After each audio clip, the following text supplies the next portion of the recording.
Buenos días. A continuación, junto a mi compañera Ellen Carrascal, presentaremos el análisis del artículo científico Lenguaje, Ciencia e Historia, una introducción a la terminología química, de la autoría de Antonio García Belmar y José Ramón Bertomeu Sánchez. El objetivo principal de este escrito es sugerir cómo debería renovarse la enseñanza de la terminología química a partir de estudios históricos sobre el tema, además de mostrar que ésta puede emplearse como ventana desde la que asomarse a la historia de la química. Respecto a su origen, el estudio de la terminología química ofrece un abrebocas a la historia de esta disciplina, pues ha sido justamente con referentes históricos como los científicos han establecido las normas a través de los años. Se destacan, entre otras, la influencia árabe, inglesa, grecolatina, francesa, alemana en los términos químicos actuales, con el fin de establecer la trascendencia que dicho periodo de la historia tuvo para la ciencia. Ejemplos a continuación. Con la palabra alambique se hace referencia a la singularidad del desarrollo de la alquimia durante la ciencia árabe. El término quimia, que se extendió durante el Renacimiento, designa las cuestiones relacionadas a la química. Palabras como platino y wolframio proceden del castellano y ofrecen información sobre el cultivo de la ciencia en la sociedad española de otros periodos. Partiendo de esta idea, se señalan algunos recursos que se han tenido o se tienen en consideración al establecer neologismos para las sustancias químicas. Por un lado, encontramos referencias a las tradiciones que confluyeron en la constitución de la química como ciencia independiente. El mercurio, de las ideas alquimistas acerca de la relación entre los 7 planetas y los 7 metales. La morfina, del nombre del Morfeo, dios de los sueños. Tolueno, del bálsamo de Tolú empleado en farmacia. El cobalto, que viene de la tradición minerometalúrgica alemana. La alizarina, que es el ácido gólico, que viene de productos empleados en la industria textil. Por otra parte, también suelen designarse a partir de la propiedad física del color, el sulfato cúprico, el sulfato ferroso, que vienen del vitrolo azul y vitrolo verde. Los indicadores de pH, como el azul de bromotimol y el rojo de metilo. Igualmente se clasifican por el sabor, como la glucosa, o por el olor, el bromo. También son utilizados epónimos. Muchos conceptos químicos son homenaje a sus descubridores. Por ejemplo, la ley de Boyle-Mariette del autor Robert Boyle, la reacción de Diels-Alder del autor Otto Diels y Kurt Alder, el mechero Bunsen de Robert W. Bunsen y la constante de Avogadro de Amadeo Avogadro.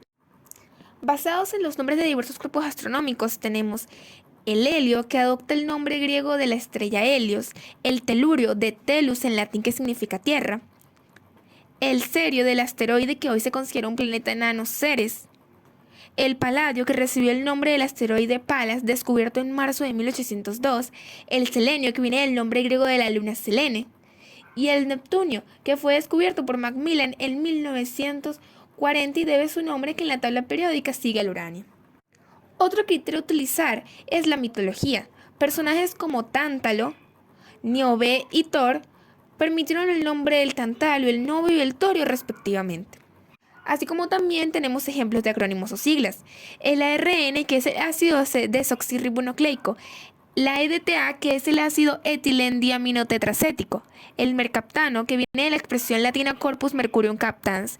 El aldehído, que viene de alcohol de hidrogenatos.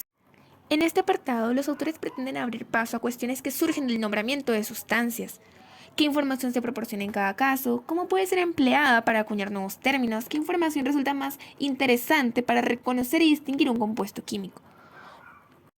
Por lo anterior, se explican la sinonimia, que es la característica de las palabras sinónimas, la polisemia, que es la pluralidad de significados de una expresión lingüística, y el cambio de significado como problemas a resolver.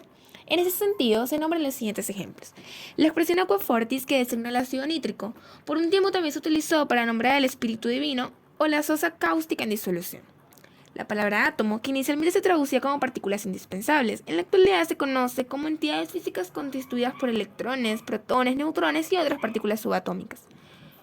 Por su parte, Lavoisier denominó el oxígeno como príncipe acidifiante, por considerarlo la causa de las propiedades ácidas de las sustancias, concepto que entró en controversia por los químicos contemporáneos, puesto que los experimentos de Humphrey Davy permitieron descubrir ácidos que de hecho no contenían oxígeno.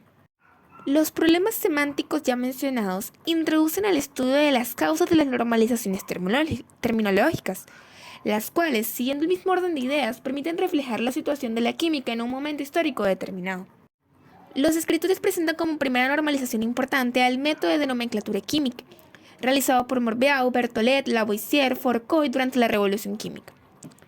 Acá definen como simple a todas las sustancias que no se habían podido descomponer, siendo así como aparecen términos formados por según las propiedades químicas del elemento, a partir del nombre del mineral de procedencia y procedentes de la alquimia.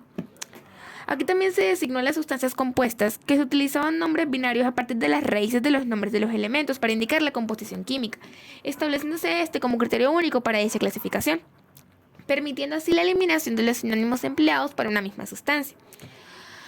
Asimismo, introdujeron diversos sufijos que informaban sobre la proporción de los elementos en el compuesto, intentando así resolver el conflicto de la asignación de sustancias con idénticos elementos, pero presentes en diferente proporción. Este tratado permite aclarar determinadas cuestiones relacionadas con la transmisión de la ciencia y el establecimiento de consensos en las comunidades científicas, reforzando la importancia de la perspectiva histórica en la enseñanza de las ciencias, objetivo que quieren los escritores justamente interpelar. Sin embargo, la nomenclatura de los compuestos orgánicos aún presentaba problemas, puesto que para distinguirlos resultaba necesario conocer con precisión las fórmulas empírica, molecular y estereoquímica de las moléculas orgánicas. Y no fue sino hasta finales del siglo XIX que se obtuvo, con la Conferencia Internacional de Ginebra para la Reforma de la Nomenclatura Química, una terminología de la química orgánica relativamente sencilla. Acá se adoptó el sistema de nomenclatura sustitutiva para nombrar las diferentes clases de compuestos orgánicos. Se acordó el uso de los numerales griegos para designar la longitud de la cadena carbonada. Se acordaron criterios para indicar las ramificaciones y el sufijo para la designación de las cadenas cíclicas. Se adoptaron términos como el benceno y el naftaleno para los compuestos aromáticos. A raíz de esas normalizaciones previamente mencionadas, se establecieron muchas de las características de la terminología química orgánica e inorgánica actuales. Esta ha sufrido constantes transformaciones debido particularmente a que deben adaptarse al rápido crecimiento del número de compuestos conocidos.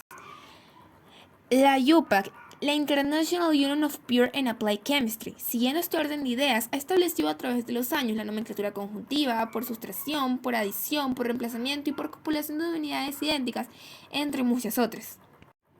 Para concluir, los autores expresan que han utilizado técnicas para la enseñanza de la terminología química que se centran en fomentar el uso de diferentes obras de consulta, como los diccionarios, y de esta manera, transformar la idea del por qué es necesario entender el tema de la terminología química.